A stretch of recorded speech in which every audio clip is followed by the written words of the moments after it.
En mai 1936, contre toute attente, le Front populaire gagne les élections très largement. Ils veulent le pain, la paix, la liberté. Augmentation générale des salaires de 15% en moyenne. Dans la foulée sont votées la semaine de 40 heures et pour la première fois, des vacances pour tous. 15 jours de congés payés pour tous les salariés. Sur les unes des journaux de gauche, un seul mot, victoire.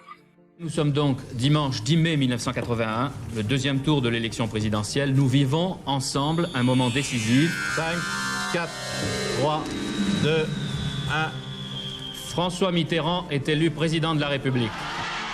Tout le monde se souvient de ce qu'il faisait le 10 mai 81, une date parmi les plus importantes de l'histoire de la Ve République. Délivrance populaire pour les uns, menace socialo-communiste pour les autres. Le 10 mai 81 ne laisse personne indifférent. J'ai l'honneur de demander à l'Assemblée nationale l'abolition de la peine de mort en France. Les premières mesures sociales de Mitterrand sont très importantes dans l'histoire de la France et ont un impact aujourd'hui encore.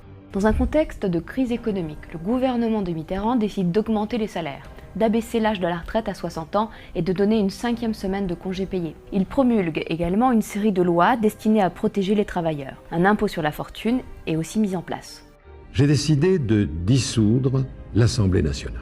La France s'apprête à vivre sa 3e cohabitation en 10 ans. La gauche redevient majoritaire à l'Assemblée nationale, dont voici le nouveau visage.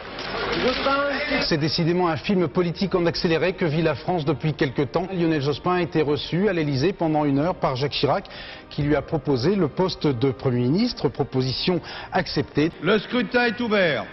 C'était le 10 février 1998, les députés votaient à l'Assemblée nationale la loi sur les 35 heures, 316 pour, 254 contre.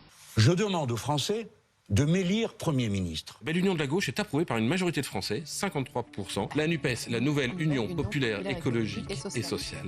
C'est à nous, premièrement, de rassembler de nouveau toutes nos forces pour qu'on se retrouve dans le bulletin de vote, pour qu'on se retrouve avec la possibilité de la victoire qui dorénavant se présente devant nous contre tous les prophètes de malheur qui nous annoncent sans arrêt que tout est perdu d'avance et qu'il s'agisse d'élections comme de la journée de 8 heures, comme de la semaine de 35 heures. À chaque fois, c'est par la lutte, par la volonté, par la conscience, par le refus de la résignation, par la certitude que demain peut être meilleur. Si nous y mettons les mains, si vous le voulez, vous avez la capacité, comme chacun d'entre nous là, d'entraîner autour de lui vers l'union populaire, celle ou celui qui doute, celle ou celui qui hésite, et tous ceux qui n'ont pas compris que pour que nous ayons un gouvernement d'union populaire, il faut qu'ils élisent le député qui se présente sous l'étiquette de la nouvelle union populaire à laquelle nous sommes en train de travailler.